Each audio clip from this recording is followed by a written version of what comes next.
Okay, in this video we are going to look at a mathematical skill called the factor label method.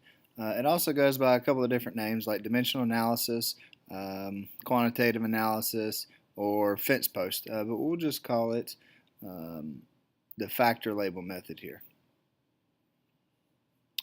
So let's go ahead and spell out factor label method just to give this a title. So factor label method. The reason why the factor label method is going to be so important is because, as we've seen before, we can convert units in the metric system fairly easily using the mnemonic we've talked about. The King Hector died by drinking chocolate milk, because you simply just move the decimal to the right or left depending upon whether you're multiplying or dividing.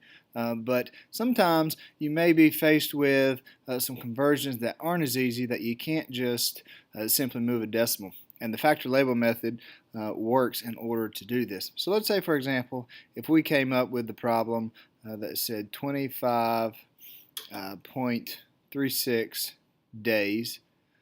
So we have 25.36 days, and I wanted you to convert that to seconds. Okay. Well, obviously, you can't just move the decimal here in the 25.36 because we know there are 24 hours in a day, there are 60 seconds in a minute, so they aren't based on units of 10.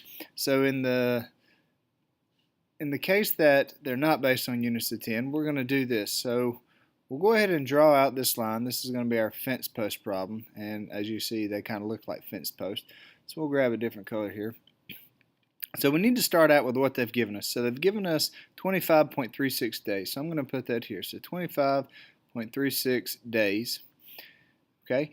And in math class, if you have a 5 over a 5, that's equal to 1.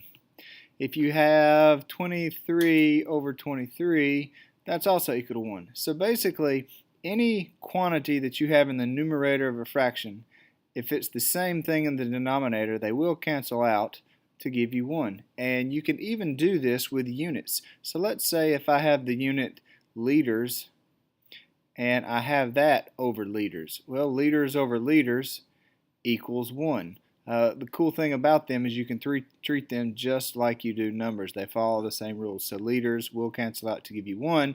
And 1 is convenient when you're multiplying because 1 times anything, so we'll call it x, is simply going to give us our number x back. Okay, so 1 times anything is just itself. So I've started out in days, and I want to ultimately go to seconds. So I don't want days, I want to cancel them out. So I know if I put the unit days in the denominator, I know that these units will eventually cancel out. But when we have the top and bottom here, we have to think of a conversion factor. So a conversion is something where two different units, but they have the same value. So let's say, for example, if I have 4 quarters and I have $1. So even though the number 4 here is not the same thing as 1, and yes, we would all agree that 4 is not equal to 1, but when we attach these units to it, 4 quarters has the same value as $1. So these would be an equivalent ratio, or so to speak. So we know that in 1 day, and we're going down smaller to seconds, I know there are 24 hours in 1 day. So according to this, the days are going to cancel because one's in the numerator, one's on the denominator, and I'm left with hours. Now I don't want hours. I ultimately want to go to seconds, so I got to keep going. I've got to keep getting rid of some units here. So I've got hours here, so I'm going to put hours down here in the bottom. So once again, I know that in 1 hour there are 60 minutes. Okay, so my hours are going to cancel. I'm left with minutes. I don't want minutes, I want seconds, so I got to keep going. So I'm going to put minutes down in the bottom here, and I know that in 1 minute there are 60 seconds. So my minutes have canceled out, and the unit I'm left with is seconds. So once you get to the unit that you're looking for, you're home free. You can pretty much stop. This is the hardest part, setting it up. But all you have to do is set it up to where you cancel out your units, and once you get to the unit that you're looking for, you can stop. So After you get to this point, what you want to do is you want to take everything in the top. So 25.36 times 24 times 60 times 60. And that's going to give you some number on the top. So when I multiply 25.36 times 24 times 60 times 60, I'm going to get 2,191,104. So that's my answer, 2,191,104. So there's no number here underneath the 25.36. You can put a 1 here if you want. There's no unit that's going to be attached to this because remember, like I said from math class, if you've got 30 over 1, that's equal to 30. So anything divided by 1 is still the same thing. So it's sort of similar to this relationship over here, 1 times x equals x. So you can either put a 1 down here or you can leave it blank. It doesn't really matter. So we've multiplied everything on the top and we've got this number. So now we multiply everything on the bottom. 1 times 1 times 1 times 1 is 1. So 2,191,104 divided by 1 is 2,191,104, and the unit that we were left with was seconds, and that is going to be your answer, 2,191,104 seconds. So let's do one more example. This time this is going to be a little bit more in depth or a longer problem, if you will. So let's say 1.236 centuries, and I want you to convert that to seconds. Okay, so we're going from a really big time unit to a smaller time unit. So first of all, we'll go ahead and we'll put out our line for our fence post problems. And we'll start off with what we've got. So I'll change colors here.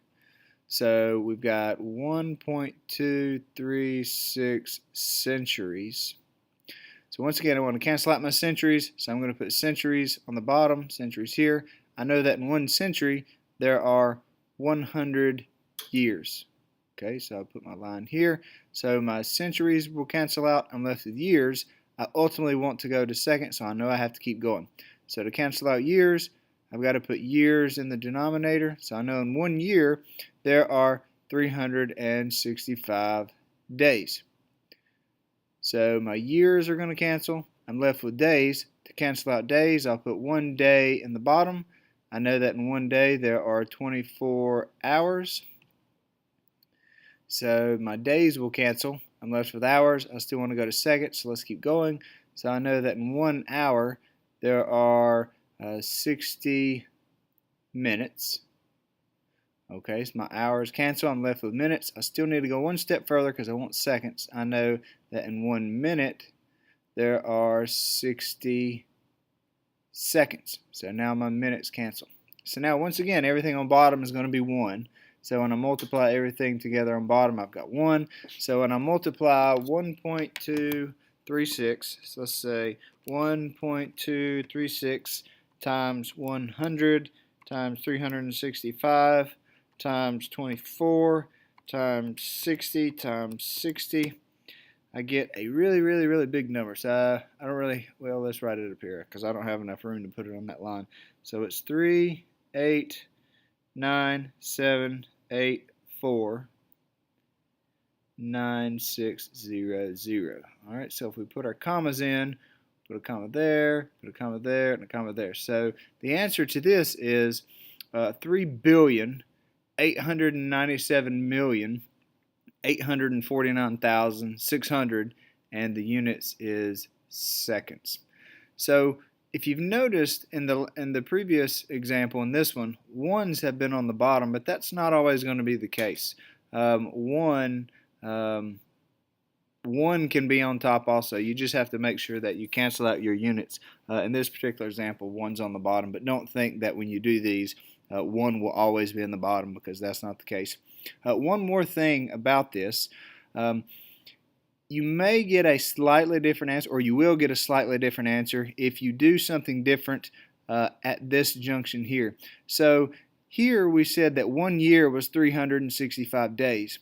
Instead of this step here, what if I would have said that there are 52 weeks in 1 year. Well, that would be an okay conversion also. And then the next conversion that I would have had was in 1 week there are 7 days. And then from there I would say in 1 day there are 24 hours. Okay? So when I multiply 52 times 7, I actually get 364, where I put 365 in initially. We say that's how many days are in a year. So your number will be a little bit off if you do it this way. And it doesn't really matter because for these, I'm actually just looking at the process. So your number will be a little bit off, but it's not going to be far enough off to really make a difference. Like I said, I'm just mainly looking for the process here to make sure that you understand how to do the factor label method. So I hope you found this tutorial or review helpful, and we'll see you in a future video.